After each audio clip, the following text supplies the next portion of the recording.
Farmer Charles Fossey takes pride in canola. 85% of global supply comes from Canadian farms, like his. This is maybe 400 or 500 bushels.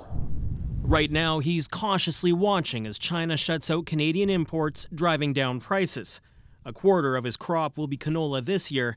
He's already committed to the seed. So far, our plans haven't changed. We're still going to be growing canola. Still can't help but feel a little nervous. Almost 40% of Canada's canola exports go to China. At this point, it's really in the hands of government dealing with China. China says biological pests have been found in recent shipments from Regina-based Viterra. A similar ban was imposed on Winnipeg's Richardson International earlier this month. Both companies deny contamination. The Canadian Food Inspection Agency hasn't been able to confirm China's claims.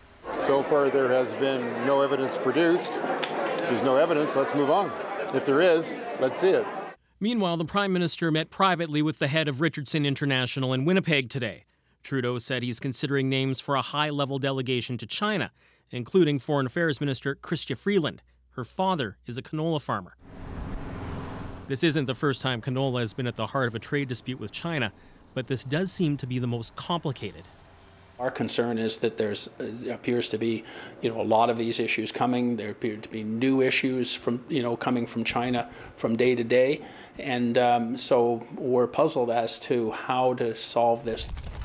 Meanwhile, fields are thawing. To get a crop in, Fossey has to start seeding by early May.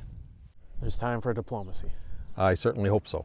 So while most producers are waiting on diplomacy to run its course, all they can really do is watch the thaw, plant their crops, and then hope that there's a resolution by harvest. Cameron McIntosh, CBC News, near Starbuck, Manitoba. Now, while the Prime Minister didn't directly connect the Chinese trade dispute with the tense political context, he did concede this. Obviously, we have seen a certain amount of challenges in our relationships with China over sort of diplomatic issues and indeed the rule of law.